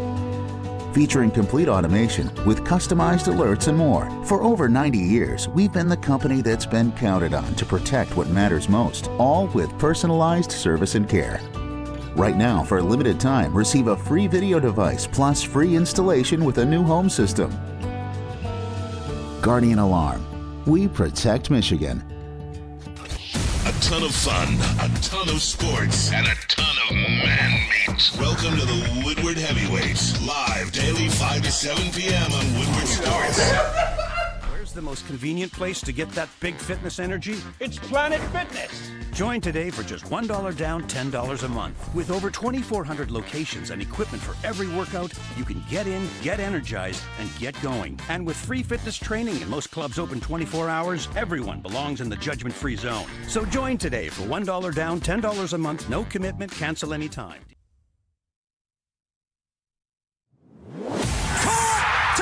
Thank you to the Detroit Lions and Sheila Hamp for the best season in Lions history. Now it's time to let Brad Holmes cook. Woodward Sports. Come to any Lady Jane's Haircuts for Men and claim your throne for a king's treatment from one of our talented stylists. Open 7 days a week. Walk in anytime. Just get to a Lady Jane's today and receive a precision haircut, scalp massage, hot lather neck shave, and a hot towel treatment. A haircut should not be a chore. It should be an experience. And that's exactly what Lady Jane's has to offer. Open 7 days a week. Walk-ins are always welcome. There's always a location near you. Lady Jane's Haircuts for Men, it's wicked awesome. And with the first pick in the 2024 Media Draft, Detroit selects Woodward Sports. Thank you for making us the #1 digital network in Detroit. Awesome is when a guy can be a guy and get an amazing haircut. That's Lady Jane's Haircuts for Men. Stop in, sit back, relax. Let one of Lady Jane's talented stylists make you look and feel great. Walk in anytime, 7 days a week. Lady Jane's. It's a wicked awesome. Woohoo! That was pretty fun, man. I'll tell you, just doing this job every day, it is cool to see little kids kind of walk in and see the lights, see the studios, and be excited. Yeah, you know what I mean? We take it for granted. I take it for granted. We all do. No, we do. It's fun to just watch. They're just still excited about everything. I mean, even sports, right? I mean, I just remember being a little kid, and the Tigers winning the World Series when I was 5. I remember Bird stealing the ball from Isaiah when I was 8. And you remember these, I was these kids' ages. You know what I mean? Right. You think you know about sports, you really don't, but it's pretty good, man. I mean, you're just really trying to be along for the ride, man. I don't know. I just think it's awesome. It was dope. We do have the voice of the Tigers, Dan Dickerson, a 7-4 start on an off day. Woohoo! Dan Dickerson joins us now. How you doing, Dan? What up, buddy? Hey, when Maz reaches out, you say yes. I can't think of a better way to spend your off day. Thanks, Dan. Are you walking the dogs, Dan? We did. My boy's home. Justin's home, Tommy. So, JD. Until Friday, so we're having a good day. We got the Top Golf to celebrate his birthday tonight, so it'll be fun. Fantastic. Oh my gosh! Thank God! Thank God! I don't even know what I was going to say. Happy birthday! That's what I was going to say. Thank goodness. I remember when he was born. I bet. Dan had to take the night off from Red Wings hockey, and I had to take over for him. And I was shaking in my boots because Dan did everything. And I remember Sergei Fedorov, I think, had a 4-goal night that night, and I had to interview him. And Dan's, getting the JD delivered, Lorianne and him. I'll never forget it, man. Never. How'd you do, Maz? I did okay. You did okay. Fine. I loved it. That's right. He did fine. That's why he's with us. That's right. It was nothing special. Here I am. I'm just kidding. Oh Sorry. My God. Leave him alone, Ryan. Right, Dan. Let me come here because I will raise my hand. I am the guiltiest person on the face of the earth. 6-1. I think they're winning the World Series. 3 straight losses. I think they're going to finish last in the Central, and now I'm back again. Just good to have you back. I talked him back on the ledge yesterday. Right. Just the roller coaster of a baseball season. How do you not how do you stay even keel? Because each game is so unique, right? I mean, these stretches are so incredibly up and down. It's just it's part of being a sports fan, I guess. It is. We were joking yesterday. Bobby Scales doing the games with me on the road trip and on the homestand. And it's just like, I just want to be a fan for a little while. I just want to go up and down and just get mad. But no, you learn early on in this job, Brian, that you truly do. I'll never forget my first year. I'd never done baseball before, never done the minor leagues. And I write down, Tigers, Seattle, game number 1. And I'm thinking, oh, my God, there's 161 more after this. And you quickly learn that you've compartmentalized to every game and every series. And that way, I mean, it's just that's how the season goes. And then the season goes pretty quickly. And you're just concentrating on preparing for that game and that series. And I do remember very much. So that helps me because I am a fan. Every other sport, Lions, Red Wings, Pistons, you name it. I'm a fan. And Tommy will tell you, I'll ride it up and down. But with this, you can't, right? I can't afford to in my job. When I blew out my knees in 2009, and I missed about 3 road trips, maybe 15, 18 games. I'm at home, and I've got one of those hospital beds because I couldn't get up and down out of a chair with 2 braces on my legs. So, and I was a fan. And I just remember being mad. I'd turn the TV off like a fan. I'd turn it back on. They'd give up a couple more runs. I'd turn it off. I mean, I was driving Lori crazy. So I know exactly what you mean. But you do learn. Every year I'm reminded, you do learn, and I'm reminded every year, it is a long season. Let's remember what we thought about this team going in, and let's keep that in perspective as they lose 3 games, and it feels like it's going to be 10 before you know it. Definitely been a long-time Tigers fan, Dan. Craig Monroe, really good friend of mine. I met him when I still was in 6th, 7th grade. He was in the farm league. But is that right? 100% known him a long time. In going into the season, I said I think the Tigers are going to win the Central. I think the biggest issue for them is just every year starting off bad. They finish so strong, but they start off bad. This year seems to be a fair start. The pitching seems to be there. Right. Some guys are hitting the ball. Am I wrong in what I say, and why am I right if I am? No, I said all spring long, and I did every game with in the spring with Craig. We had a blast. Because you don't really – it's not like a regular season broadcast. You're just talking baseball for 2.5, 3 hours. But we argued, and I argued right from the start, this should be a top 5 run prevention team. So that's pitching plus defense, right? Yep. I thought the defense would be improved in key areas, and I thought both the rotation and the bullpen have a chance to be top 5 units. And I still believe that, and that's not going to change until they prove me otherwise. But I absolutely believe that. If you're a top 5 run prevention team, you should be an 86, 7, 8 win or above team. Okay. Everyone that was top 5 in run prevention in the American League last year won at least 87 games. 87, 88 might get you to the Central Division title, might take 90. But that gets you in the conversation. And this is why Scott Harris built the team the way he did, with pitching and improved defense. Gio Urshela, by the way, adds a lot at third base. That was a minor signing that's not going to be so minor when you look up at the end of the year because of the defense he provides with the bat-to-ball skills. But you've got that. Now you've got pitching and defense. The offense is going to have growing pains, and Scott Harris knew it. Did he want to maybe add another veteran bat? Sure, but he's got to create space for Colt Keith, Carpenter, Torkelson, Greene, Meadows, and Jay Shung, who is not too far away. He should be here, I would think, by the All-Star break. You've got to make sure that they have at-bats available to them when they come up. So I don't think you're absolutely right. I think this is a team that's, they don't talk this way, but we can. I think this is a team that the goal is to win the Central this year, and I think they absolutely can. I like it.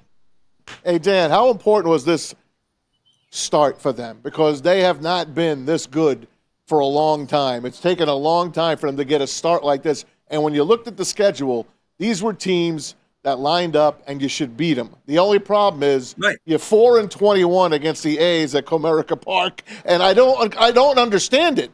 What the hell is with the A's? Sometimes you can't explain it. Yeah. Sometimes you can't explain it. It's just one of those things. I've never seen it with a good team. And remember, there were some good A's teams in that streak of 21-4, but I've never seen it. Good team, bad team, that kind of dominance in your own home ballpark against an opponent. It's really, really strange. But I do think it was important, and I think AJ handled the question. He got it a lot. Is it important to get off to a good start? He handled it just right. If we put too much emphasis on any one part of the season, that would suggest we're not putting the emphasis on any other part of the season.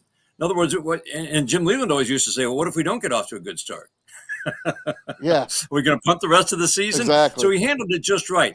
I'm in agreement with you. I thought the schedule was set up for a strong start. I did think it was important since they did not play a game over 500 for one day last year. Yep.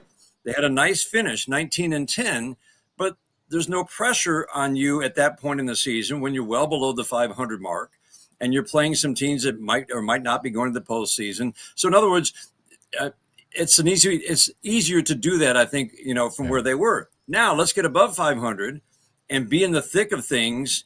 You can't really be in the thick of a race if you're below 500. You're above 500, you're in the thick of things, you're in the conversation.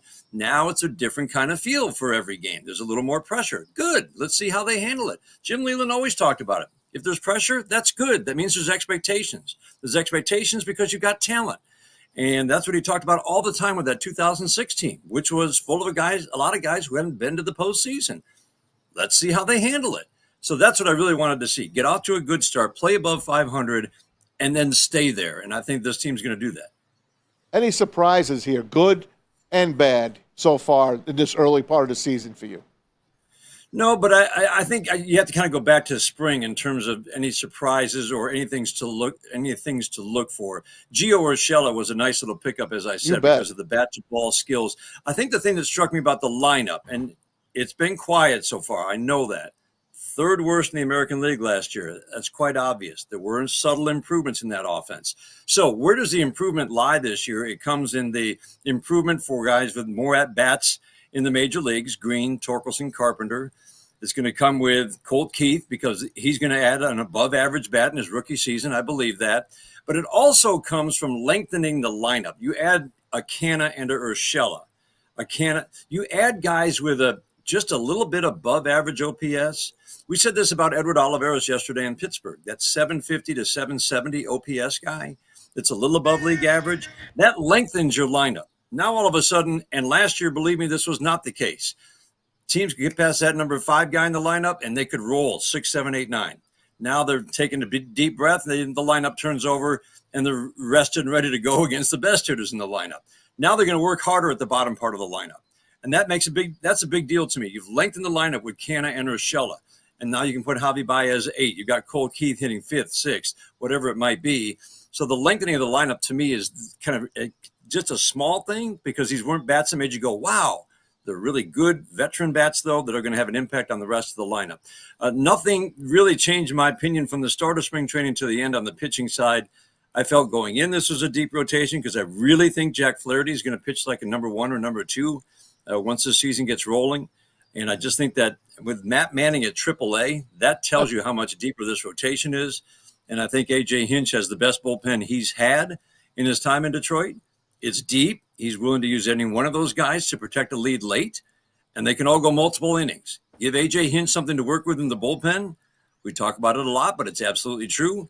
No one uses a bullpen better than A.J. because of all the thought that goes into every single game.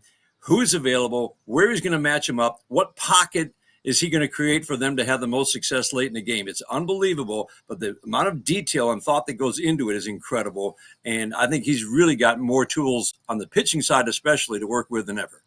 Hey, Dan, I wanted to stick with that lineup for a minute because, you look at this lineup, Parker Meadows, Spencer Torkelson, 24 years old, Riley Greene, 23 years old, Colt Keith, 22 years old. These are really, really young players still that are, at the top of this lineup, setting the tone. And, Meadows is off to a tough start. Spencer Torkelson, tough start. Greene and Keith, not much better. Keith's doing okay, I guess. Couple hits the other day. But how difficult is it for young players maybe to be so high in the order or just how much does it matter to have these veterans now, like Canna, like Urshela, like Baez, do a little something to protect these guys a little bit in the lineup? Yeah, I do think it takes a little bit of the pressure off, and I think that that's the value of having, especially Canna and Urshela with their track records. They give that long at bat, and they, just the day-to-day atmosphere that's been created in the batting cage by Michael Bedard and Keith Beauregard has been huge. And that's where all those conversations take place day to day. The interactions between player to player are just as valuable as those between coach and player, right? And that's where I think you've got the value of Mark Canna and Gio Urshela. But I think, there probably is pressure on those guys. I think they can absolutely handle it. Spencer Torkelson's off to a bit of a rough start, but it's 11 games. And the finish last year was pretty good. 23 home runs his last 83 games. And I think Spencer Torkelson's going to end up kind of where he was last year. He's a 30 home run guy. But it's just amazing. And this is the fun of working with Craig Monroe, Bobby Scales, Andy Dirks coming up. They just remind you of all the little things. One little thing that can go wrong when it comes to hitting can lead to a whole bunch of other problems. Craig was diagnosing on the air yesterday with Spencer Torkelson. Just a little move that he saw. He can break down a swing as well as anybody I've ever seen. Just a little move that he saw with Torkelson this year compared to last year, where his hands were. They weren't in the ready hit position, and it was inches. But a little thing like that, sometimes it doesn't get noticed. He saw it, and he compared two swings, a home run and a swing and miss, last year to this year. And he showed me on the bus after the game yesterday, and I'm just thinking, and it's just a reminder, so many little things go into being a successful hitter. But I think the thing that the next step is that whole idea of getting pitchers into the strike zone. They did that better last year. Now knowing what pitches you can do damage on. AJ talks about it all the time. You have to have the discipline to lay off the pitches that might be in the strike zone that you can't do damage on. If you swing, you're going to hit it softly somewhere. That's why you see some called third strikes. But you have to have that approach, and I think that's the biggest thing they worked on last year, the game planning, the approaches, that thought process in the box. You're not thinking a lot. They just gave them one simple sentence, instructions for each at-bat because each game situation is different. That's a real learning curve, and I think Riley Greene is getting it. I think they're all getting it, but it doesn't come overnight. It comes with seeing thousands of pitches at the major league level. About this team, Dan, is the way they compete the entire game against the Mets, the way they came back late, winning extra innings. The A's, opening day, come back winning late innings. The Pirates, Monday night, bases loaded, one hit away from tying that game when they were down 4 runs, and then they win yesterday in the 9th inning. I love that they're not out of a game. So as much as they're not hitting, they're hanging in there. And then Casey Mize throws a hell of a game yesterday. I'm liking what I see. I think Casey Mize is going to be one of the real fun stories to watch this year after missing, let's face it, 2 full years. Yep, 2 years. And the back surgery was a big part of it. It was Tommy John, obviously, but the back surgery was basically around the same time. And we talked this spring, Tommy, and he was talking about how it just, because the pain was literally shooting down his left leg, the landing leg, he said it becomes a soft landing on that front leg. Yep. Well, Robin Lund came in. He's the kinesiology professor from Iowa who talks about ground forces. And, he takes very complicated concepts. And these guys are all buying in because he's telling them, with the ground force, use the ground forces. So that's really landing into that front foot and around that lead leg. That takes actually pressure off your arm. But it also, because everything now is moving in the most efficient way, you're going to add velocity. That's what Casey Mize has seen. He couldn't do those things before with the bad back. That might have even led to the Tommy John. Who knows? So I just think the stuff we're seeing from Casey Mize, he's still refining all of his pitches. We've already seen in 2 starts a better splitter, one that's diving. It wasn't as much against Pittsburgh yesterday. And we're seeing a fastball that yesterday was consistent 97, 98. And that allows him to do a lot more things against lefties, going in against lefties, using that splitter down and away. Slider is still kind of coming along, but he's got his stuff right now is absolutely top of the rotation stuff. Amen. I think it's going to be a process to kind of smooth it out in terms of, how each pitch comes along, but it's a different Casey Mize. Speaking of sliders, Dan, what's up with the pants? With the what? The pants. What's up Riley with the Greene uniform? ripped his pants yesterday. Those uniforms. You know what? Speaking of I sliders, got better uniforms at Target. Can I expound on this question a little bit, Dan? And it's a great thing you brought up, Braylon, because well, let me ask you about this, Dan, because I it try to feels do what like I can do. It feels like, Dan, baseball is a little bit under attack here in the first couple of weeks. You've got the uniforms, which seemingly nobody likes. Right. You got the Yankees sweating through their jerseys. The Riley letters are Greene. this big. Yeah, the letters are that big. You can't do it. The pitchers, pitchers getting hurt, Tommy John, and now people blame the Pitchcock, although I don't subscribe to that at all. And Spider Tech. Yeah, The A's you've got. I situation. don't know if you saw this situation for the Angels? Dodgers, but the Angels, they go back and they take this kid's hit away. For the Angels, the first baseman, 30 games in a row to open up his major league career. Baseball went back retroactively and made it an error. So, Oh, come on. yeah, they did. He was about to set a record for consecutive games to open up a career. And retroactively, they went back and made the scoring change. I don't know if you saw what happened with the Ohtani. Ohtani hits his first homer at Dodger Stadium. Fans catch the ball. And then you've got all these goons, these security guards that go take the ball from a woman, yeah, because Ohtani wanted the ball. Yeah. It just seems like baseball is under attack right now. What do you do? I mean, do you They're even dumb. pay attention to this stuff with the Oakland A's fiasco going to Sacramento and just I being wouldn't the say baseball's A's? under attack. I'd say that baseball maybe isn't dealing with some of these issues they need to be dealing with. That's better in said. the Oakland A's situation. Yeah. I mean, that's to allow an owner to run a franchise into the ground just so he can relocate and hold another city, hold that city hostage by negotiating with another city. It became pretty clear that there's still no financing in Las Vegas. They talk about it like they're about to start construction. They don't have $1 billion of the $1.6 billion financing. I mean, the teachers union out there, rightfully so, to me, is fighting, and there's going to actually be a ballot issue about public funding for this stadium. Good for them. But the best thing for Oakland would have been to stay at the Coliseum, and I just feel like I wish baseball had stepped in and said, hey, the best thing for baseball and for these Oakland fans, and I'm telling you guys, I've said it before, Oakland fans are great fans. They don't turn out necessarily because they've got an owner who just doesn't care about the product on the field. And, oh, by the way, doesn't treat the fans well. That's a great place to watch a game. It's the best atmosphere that I've seen in the postseason 2 years in a row, 2012, 2013, raucous, loud, rowdy, good fans. I mean, Remember and it's a real Moneyball. eclectic mix. So I don't know. I love going out there. I really do. And they should be staying at the Oakland Coliseum. They should have been able to make a deal at least until they do or don't move to Las Vegas. That's the best thing for baseball. And you just don't punt away 60 years of history as easily as we seem to be doing with Oakland. They went from the East Coast to Kansas City to Oakland in the 60s, and then we just said, it's okay, go ahead and leave. I don't think you do that lightly. And it just feels like we're like, okay, they can go to Las Vegas. Why are we doing that? So, yeah, the uniform thing is kind of, I don't know. It's funny if it wasn't so kind of weird and sad that you've got cheap uniforms that rip on a slide at home plate. What? Yep. Like when Zion. It's like George Costanza is actually running this team and getting these uniforms. If you watch Seinfeld, I mean, it's unbelievable. Dan, last one for you. Then you can go spend some time with JD.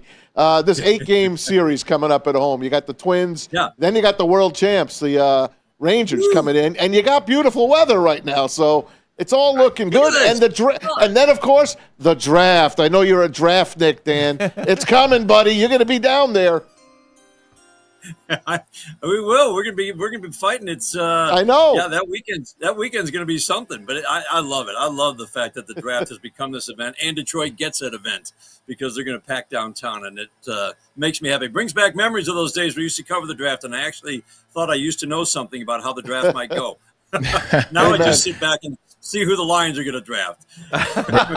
Brad Holmes figured it out. Well, happy birthday to Jay. I am so impressed with him, Braylon. I am so impressed with him. what they did last year. I remember everybody criticizing that first-round pick. I'm like, well, maybe he knows more than we do. Maybe we can just see if this works out. Seemed to work out okay. 100%. My lips are sealed. Dan, thanks for doing this, especially on the birthday of your son. Happy birthday to JD. We really appreciate it. Hit him straight over there at Top Golf, will you? Oh, I'll hit some worm burners. The great thing is you get points, so that's good. Hey, hit one on I-75 for me, Dan. That's when Only if Maz is driving through. Thanks, Dan. See you, brother. Appreciate You guys it. are the best. Love You Right are. at you, buddy. We appreciate it. The great Dan Dickerson. Always Nobody fun to talk better to than Dan. that guy. Love My him. goodness. Oh, he's the best. Dan Dickerson, Dan Miller, man. Uncle Dan. Oh, man. Two Uncle Dans. We are so blessed in this town, though. We are. I mean, Yeah. you've got Ken got Cal the and Ken Kens. Daniels. Both you know. Kens. George Blaha. Absolutely. Come on, man. man. Mark No doubt. Champion. Come on. We got it good. All right, guys, we're going to take a break. We'll come back. We'll go around the NFL, some news and I notes got a lot of from NFL. there, including Jared Goff. Ooh, Jared wee. Goff. Really? But first, a message It's a sexy vibe right there. from Guardian Alarm, Pete Spivak. That's right, everybody. What happens when you see that black and yellow sign out in front of your house? It tells the bad guys, and especially a person like myself, one thing. Stay out. That's right. It's a new year. Let Guardian Alarm offer you customized solutions from real experts, 24/7 professional monitoring, and technology backed by people. And this technology has been proven to work and by people who are proven to care. Call 1-800. Stay out. That's 1-800. Stay out. Call them today and tell them Woodward Sports sent you. We'll be right back. A ton of fun, a ton of sports, and a ton of man meat. Welcome to the Woodward Heavyweights, live daily 5 to 7 p.m. on Woodward Sports. Stop searching for a vehicle and start finding one. Les Stanford Chevrolet Cadillac makes it easy. We harness the power of multiple dealerships and own the biggest selection of GM brands in the area to get you the car you need. With the Les Stanford Group, you'll have access to 4 different dealerships, providing you with more makes, more models, and more choices. We're connected to more than 1,000 vehicles. And with so many high-quality CPO vehicles available, you'll find new car quality at pre-owned prices. You can start and end your search at lesstanford.com today. You smell that? That's Brad Holmes cooking. And the off-season smells good. Woodward Sports. Come to any Lady Jane's Haircuts for Men and claim your throne for a king's treatment from one of our talented stylists. Open 7 days a week. Walk in anytime. Just get to a Lady Jane's today and receive a precision haircut, scalp massage, hot lather neck shave, and a hot towel treatment. A haircut should not be a chore. It should be an experience. And that's exactly what Lady Jane's has to offer. Open 7 days a week. Walk-ins are always welcome. There's always a location near you. Lady Jane's Haircuts for Men. It's wicked awesome. Congratulations to the real Coach of the Year, Motor City Dan Campbell. Just put your head down and go to work. It's about to be fun, man. It's about to be fun. Woodward Sports. Where's the most convenient place to get that big fitness energy? It's Planet Fitness. Join today for just $1 down, $10 a month. With over 2,400 locations and equipment for every workout, you can get in, get energized, and get going. And with free fitness training and most clubs open 24 hours, everyone belongs in the judgment-free zone. So join today for $1 down, $10 a month, no commitment, cancel anytime. Is that an octopus in your pants, or are you just happy to see me? See what I did there? Go Red Wings! From Octopi Experts, Woodward Sports. When it comes to chicken sandwiches, I have a sleeper. That is the Shake Shack Chicken Shack sandwich. Right now, go to Shake Shack, and they are 10 in Metropolitan Detroit. Go to Shake Shack. Use code word Woodward, and to get yourself a free Chicken Shack sandwich with the purchase of $10 or more. Just use the Woodward, and you'll get the free Chicken Shack sandwich from Shake Shack. And it's an amazing sandwich, by the way. Woodward Sports and Shake Shack. Anson used it the other day. You said he got love from the people at Shake Shack. So Yep, they were, the people they were really downtown good. Shake Shack were awesome to Anson Wells. Good for them. And he got his free chicken sandwich. That's awesome. Aren't we going there soon? Love that. We are. We're going there soon. We're going to be there. Hey, just next week. a quick update from the Masters. So Scotty Scheffler is the favorite 100% to win the Masters tournament. He says today, if his wife goes into labor, he will withdraw from the Masters.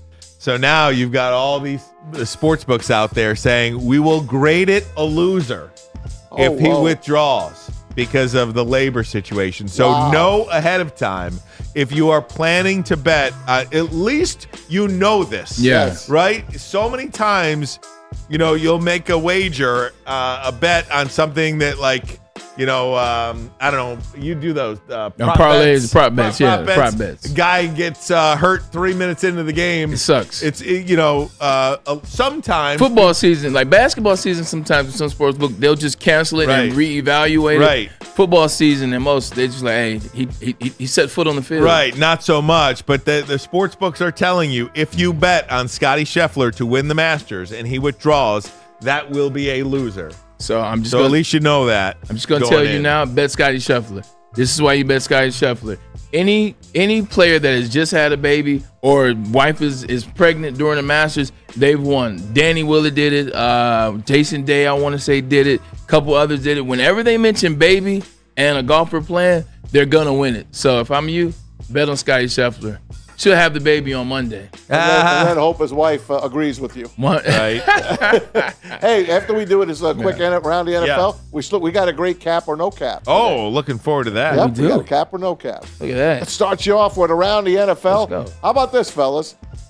The Bears supposedly have rejected Washington's trade offer to move up one spot to number 1. They would give up their number 2 pick, right there, second. Oh, my God. Plus 2 first rounds in the next 2 years. And the Bears said no. Wow. Can I just say this? If this is true, which it is real, this is a credited site. It goes to show you, after Caleb Williams worked out, once they talked to Caleb Williams, once they saw what he really is, what he's really capable of, it shows you what they're doing. Because you're not trading up unless you want Caleb Williams, and you're not willing to give up that haul unless you believe he is really like that. Plus, he's a Washington, D.C. kid. Remember that. He 100%. wanted to go. He always wanted to be a Washington football player. If that is true, and again, I haven't seen that any other that's what I say, place. If that is true, the Bears will regret that. Yeah. The Bears will regret that decision. Telling you. They've passed up on. That's why. That's why. I think it's because they're making up for past mistakes. Again, you know what? I was going to say I don't root for anybody to fail. That's not true. It's not true. I don't want Caleb Williams to work in Chicago. I'm just going to be honest with you. Part of being a sports fan too. Okay, one, I want to be right about it. That's number one. That's number one. Right. But I was thinking about this earlier. Okay, part of being a sports fan is loving players, loving teams, hating players, hating teams. Yes. That is why this is a multi-billion-dollar operation. Because you love somebody, you hate somebody. You love your team, you hate that team. Yeah. Without the hate, there is no love. It's not as much fun. I'm just saying, without hating, and I use that in a sports term. Yeah, sports hate. Without having sports hate, there's no way it's not possible to have that love for your team. It's just not possible.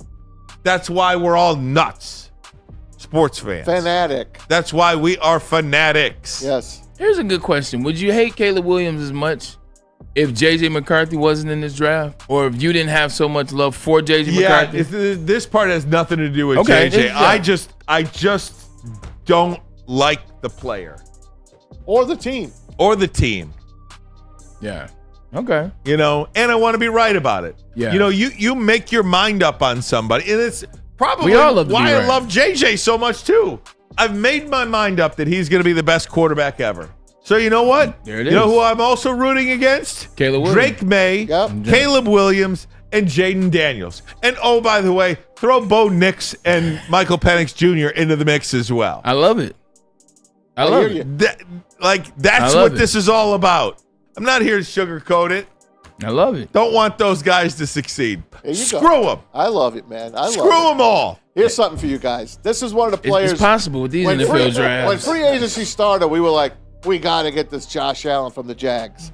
Well, there's a reason that the Lions didn't get Josh Allen from the Jags. The Jags just gave him a 5-year, $150 million contract extension. Almost $90 million of it is guaranteed. Lions don't spend that kind of money on anybody. But Josh Allen is a hell of a player, and the Jags, well, they want to try to keep it together, I guess, Bray. It's $30 million a year, man. Like, you talking about wreaking havoc off the defensive line. That's what Josh Allen has been doing in Jacksonville for the better part of 3 years. They know what he is, and they know what he's going to do. So that's why they paid that tax. You know, you got to pay to play. And when you got a player that's good, that has that type of ability, you got to pay him. They have some good defensive players. I just don't understand why it's not working down there. And what the hell ever happened to Trayvon Walker? Oh my God. He still might be good. You don't know. I just think he's in the wrong. I just think he's in the wrong defense. They run a 3-4. Like, he can't. Like, that's 90% of it, Bray. We talk about it all the time. It's where you go. Doesn't matter that you're the number one pick. If you are the number one pick by the team, doesn't matter that you're the third pick, Braylon. I bet you wish you would have been the 12th pick that year. 100%. You know, I mean, Dallas Cowboys. Take me to somewhere that's got a quarterback. You know what I mean? Who cares when you get drafted? It matters where you get drafted. And then you'll make your money the second contract. Absolutely. If you stay healthy. We'll take a break. Cap or no cap next. But first, a message from Left Stanford Chevrolet Cadillac Buick GMC. That's right. What happens when you run a great business for over 50 years? You expand and offer more products to more people. That's exactly what Les Stanford did by adding Les Stanford Buick GMC. They offer the same great service that customers have come to know and trust. Located in Ferndale on Woodward Avenue, just south of 9 Mile. And of course, if you're looking for a Chevy or a Cadillac, Les Stanford in Dearborn, where they have been on Michigan Avenue for over 55 years. You can find the brand you want under one umbrella. All 4 GM brands under that umbrella. LesStanford.com, LesStanford.com. Together, let's drive. Thank you to the Detroit Lions and Sheila Hamp for the best season in Lions history. Now it's time to let Brad Holmes cook. Woodward Sports. At work and at home, we're there with smarter security solutions. Featuring complete automation with customized alerts and more. For over 90 years, we've been the company that's been counted on to protect what matters most, all with personalized service and care. Right now, for a limited time, receive a free video device plus free installation with a new home system. Guardian Alarm. We protect Michigan. And with the first pick in the 2024 Media Draft, Detroit selects Woodward Sports. Thank you for making us the #1 digital network in Detroit. Come to any Lady Jane's Haircuts for Men and claim your throne for a king's treatment from one of our talented stylists. Open 7 days a week. Walk in anytime. Just get to a Lady Jane's today and receive a precision haircut, scalp massage, hot lather neck shave, and a hot towel treatment. A haircut should not be a chore. It should be an experience. And that's exactly what Lady Jane's has to offer. Open 7 days a week. Walk-ins are always welcome. There's always a location near you. Lady Jane's Haircuts for Men. It's wicked awesome. Congratulations to the real Coach of the Year, Motor City Dan Campbell. Just put your head down and go to work. It's about to be fun, man. It's about to be fun. Woodward Sports. Where's the most convenient place to get that big fitness energy? It's Planet Fitness. Join today for just $1 down, $10 a month. With over 2,400 locations and equipment for every workout, you can get in, get energized, and get going. And with free fitness training and most clubs open 24 hours, everyone belongs in the judgment-free zone. So join today for $1 down, $10 a month, no commitment, cancel anytime. You smell that? That's Brad Holmes cooking. And the off-season smells good. Woodward Sports. Hey guys, Premier Pet Supply, hands down, Michigan's best pet store, family owned and operated for over 30 years. 13 Metro Detroit locations, over 60 brands of food at the lowest prices available, curbside delivery if you want it, and they have nutritionists on call for any question you have. Give your pet the best, don't settle for less. PremierPetSupply.com. Show, we have put it on hiatus since the NFL season ended, but it is back. It is a Wednesday staple. It is Cap or no cap? Braylon Edwards. The big hat is back, baby. Let's cap go. or no cap. Let's have some fun, man. Tell us how it works, Bray. So, I'll make a statement, and you guys tell me if it is cap, which means it's a lie, or is it no cap, which means it's the truth. I love it. Statement. Let's go. We'll figure out what it is. Ryan and Monty, I'll start with you. Here we go.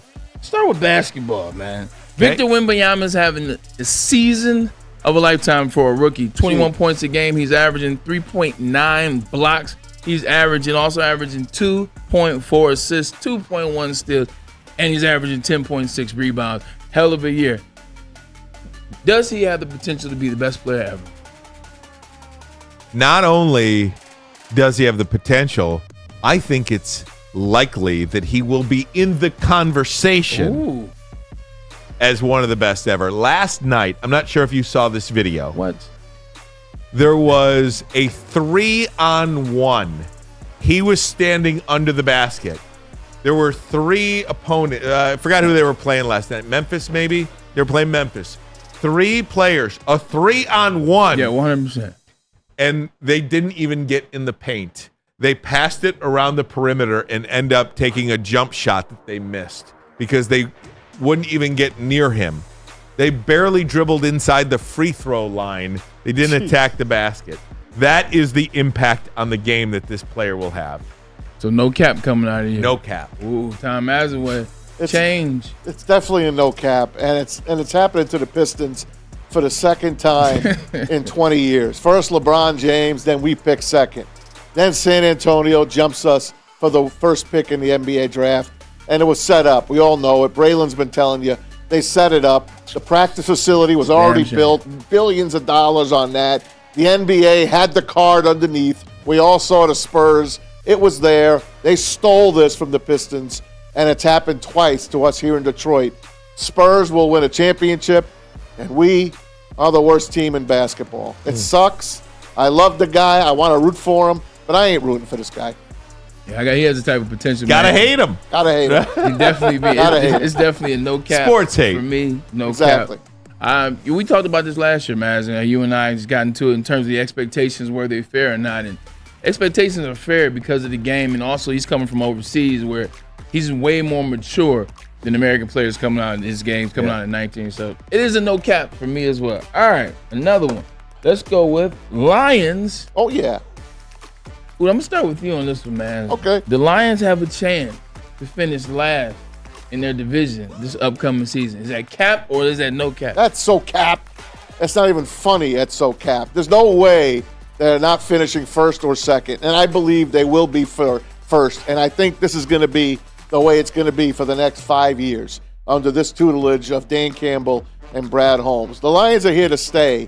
We have got the guys working on this team. That is cap, Braylon. Cap. Before I go to you, Ryan and Mike, I'll break down in what might even be considered why that would potentially be happening. You look at the Minnesota Vikings. I think their team is much better. We've talked about it. You look at their skill player. They made some good moves on the defensive side.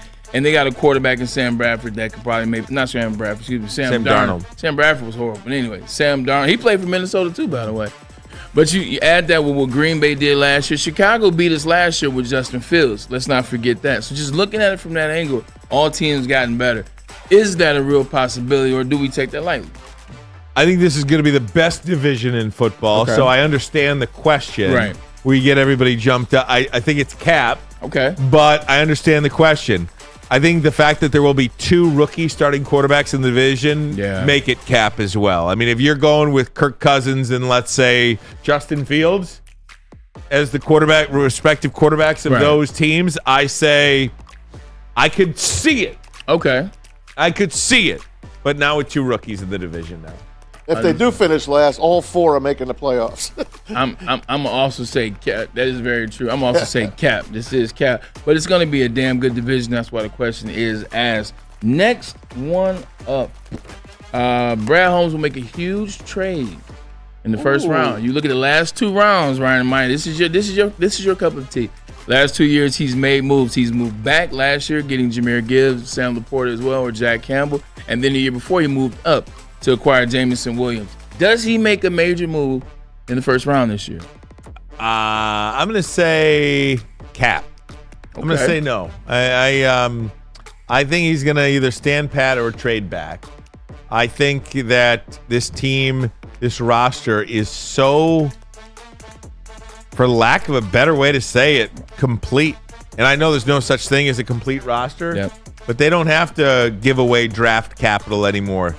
I think he'll potentially acquire more draft capital. If he makes a trade, I think it's going to be in the second round to move up. Tom Asway, I come to you, sir. No cap. Oh, I like it. I believe I like it. Brad Holmes, the mad scientist, I believe, will be watching this draft, and we're in our hometown, and he's going to be watching it, and he's going to find a pigeon, and he's going to throw a phone call out to that pigeon, and they're going to sucker somebody into moving up into the top 20 of this draft and finagle the player they really want, and you're going to see them celebrate like they just got Penei Sewell. And if you remember that celebration, there was nothing like it. I believe the Lions will make a move for the Lion fans watching here in Detroit. I just got a hunch. By the way, did you see what Colin said today about Micah Parsons? And you mentioned Penei Sewell, so I automatically think Micah Parsons. We talked about Micah. Yeah, we did. Talking about how everything down there is not going. Well, yeah. But he said, he's like, I think somebody's leaking that about Parsons because this is such an offensive league. He said, show me the playoff wins that Myles Garrett and TJ Watt have. He's like, I would not be shocked if this story is being put out there so that the Dallas Cowboys could trade Micah Parsons, because it doesn't, like, to have these great defenders. Look at Khalil Mack and Joey Bosa in San Diego in the Chargers. Myles Garrett, great. TJ Watt, great. What are they doing? Nothing. It's an regular offensive season league. Go pay your quarterback, go pay your left tackle, go pay a wide receiver, and play ball. You think Dallas is leaking this so they don't have to? Wow. Somebody's leaking it because they believe Dallas wants to trade him. Wow. Well, they'd be dumb as hell. Because you're not going to pay him $100. You're going to pay him $40 million a year. Well, Josh Allen just got $30 million a year. Okay, you're going to pay him $40 million a year. I don't think you have to. The ticket won't be 40. I think you got to pay this man, like, regardless of what's going on. And maybe somebody is leaking it, but regardless of what's going on, like, a year ago we were talking about him in the same breath as Lawrence Taylor. We still talk about him in the same breath in terms of what he can bring to the table. So, no, I get it. I'm just saying, like. But you know what? You know what the problem is, and it started with Draymond. It's these podcasts. Because what happens is everyone's got a big mouth. After the game, they get on these podcasts. Everybody's loosey goosey, and you say some things. You get them off your chest. Sometimes you don't know what it means to your teammates. 100%. And then you get in the locker room and you got guys looking at you sideways, like, "Oh yeah, say it to my face" and things like that. I'm telling you, those podcasts. You bet. Because he's on there talking about everybody and everything. He talked about defensive coordinator. He talked about other players. He's talked about, like, of course, rivalries and even coaches. So. It's those podcasts. Why they got to do that, by the way? Why there's so many people? Look at Amon-Ra. Why this look at me kind of thing? Yeah, you're right. The St. Brown brothers do it. Because he went on there and he spilled the beans on Dan Campbell and what he told him how to tackle. Like, that's something that's nobody's business. But you get on the streams, you get on the podcast, and it's. And he had Justin Fields on, and Fields is like, I don't like the way you guys do that. 100%. Yeah, you're right. And he should have been like, oh, okay, well. Next question, but instead he gave a little tidbit, and that tidbit just got taken a certain way. But that's a great point. 100%. Maybe that's what's taking so long on St. Brown's contract. They're hashing out the details of the podcast. All right, let's talk about the Pistons just for 2 seconds. I don't know why we have to, but just for 2 seconds. The Pistons will never get it turned around, cap or no cap. No cap. See, that's where my faith level is at. No cap. I think it's no cap. It's a dead franchise. I think the NBA doesn't like franchise. The Pistons. The NBA doesn't like them. Don't say that. Even if you give them the my computer audio just turned on. Even if you give them the number 1 pick, I bet you 90% of the people listening to us right now, or at any point over the next 24 hours, will not be able to tell you who the Pistons would take with the number 1 pick in the draft this year. There is not that type of year. It is just one of those years. Even if they get the number 1 pick of the draft, Anthony Bennett year. Who? It's the Anthony Bennett, not the Anthony Edwards year. The Anthony Bennett year. Did you see he had 50 last night? With 50 With Cent 50 Cent in the building? I watch Sports Center every morning. Something about those Edwards boys, man. Listen to me. That's cap, man. Okay. Don't tell me that this great franchise. No cap. That's cap. No cap. They're going to turn it around. Can I Not just now, but they got to turn it around. Can I just tell you one thing? One thing that I think they're a proud franchise. I think this is one thing we all need to be careful about. This is not the same proud franchise. This is not the same It's not the owner. Davidsons. It's not the Davids. It's not Bill Davidson. It's not the Davidson family. It's nobody affiliated with the Davidsons. It's almost like an expansion team. He's not affiliated with the Pistons, it seems. Can I just say something while you're talking? Yeah. We're talking about who? The Pistons? Yeah, Tom look what truck just pulled up behind you. It's a garbage truck. Junk truck. Go to that. Just go to this scene of this man. As soon as we mention the Pistons. As soon as I swear to God, they moved. They just pulled up into that spot. The minute we talked about the Pistons, not the Red Wings with priority on their patch, but the Pistons. I just see it as twofold, Tom Asway. One, the NBA does not like the city of Detroit. They have not liked them since the Bad Boys there. They did not like the going to work Pistons. That sucks. And then also now you have an owner that we keep talking about. He's not present. He does not understand how to run a team. He doesn't want to be here. You got to start from the top up when you have a franchise. You start with the owner, someone that cares. They hire the right people to put them in place so that you can get the right players, that you can get the right strength and conditioning coaches or medicine or whatever the level is. He's not around. He doesn't care. He comes in once every blue moon to throw T-shirts, and then he's back to Vegas or wherever the hell he goes. Like, I'm telling you, like, they will not fix it because the league is not going to help him. The league is not going to do him any favors. Think about this, guys. We let two Detroit businessmen buy a team elsewhere. Dan Gilbert buys the Cavaliers. They get LeBron. They win a championship.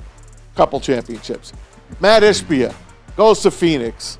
Puts them on the map. Really putting great people in charge. It's what a sin.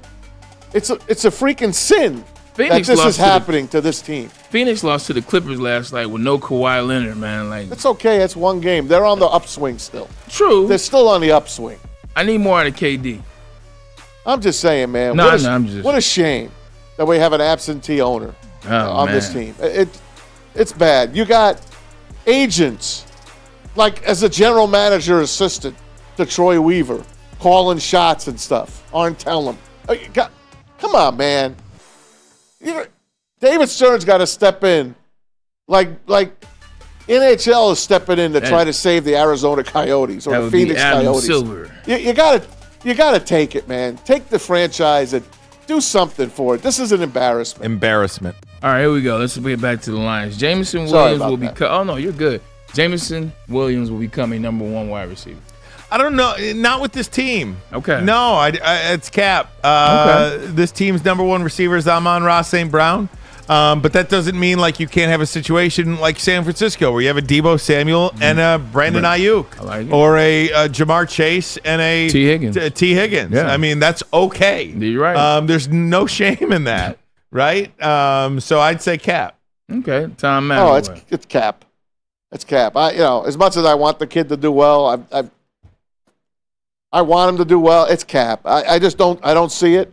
If I don't see it this year, I don't think he'll be here long. I thought he played really, really well at the end of last season. Yeah, and he was when they used him, and he was being trusted more on third downs. Caught a couple of big passes. I think he's going to be just fine. All right. He's a young player. He's still like 22 years old, man. Don't forget who he was hanging out with and who I wanted and I liked here, and that was CJ Did you see what CJ said on his way out? Hey, the only two people in that locker room that really loved Detroit, went down to the city and became a city guy, were me and J-Mo.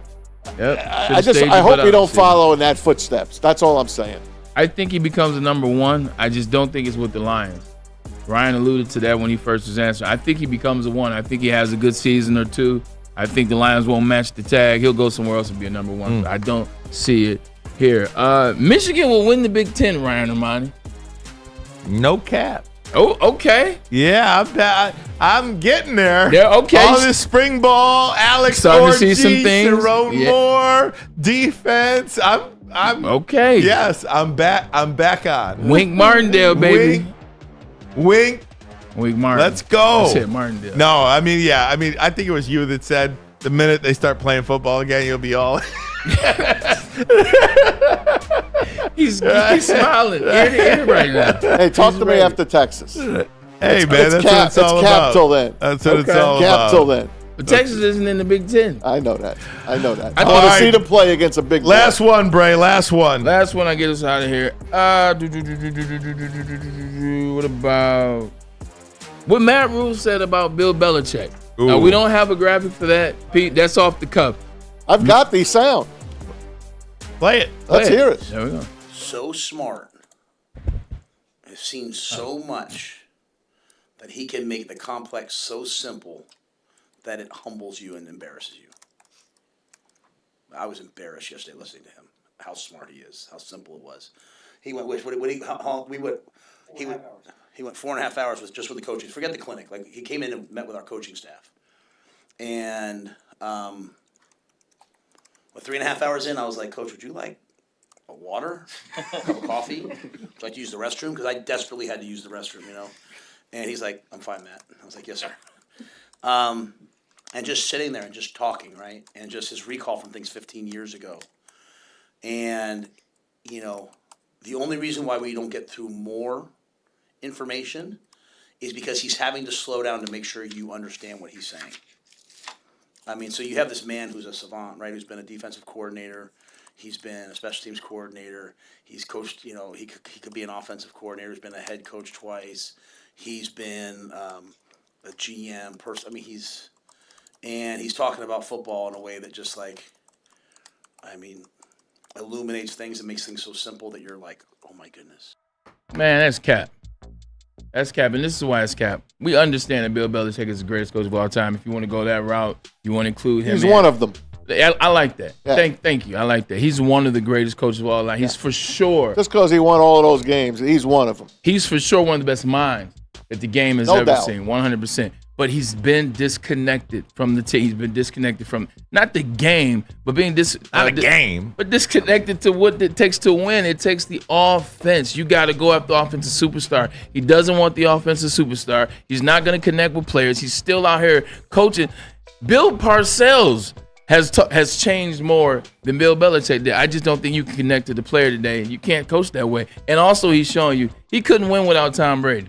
I appreciate Matt Rule's level of respect for Bill Belichick. Every coach should have that type of respect I agree. for an all-time great. But maybe the game's passed him by. With that, Braylon, get us out of here, buddy. We appreciate you guys for tuning in. My man, Money Mike on the ones and twos. Peace Pipe back in the booth. Great show. We appreciate Dan Dickerson telling us about the Detroit Tigers. And he's optimistic that they will win the Central. Ryan Ermanni to my left. Tom Masway in front. We will see you guys tomorrow. Thank you for tuning in as you always do. Ermanni and Edwards with the big guy, Tom Masway. See you guys. Great show, fellas.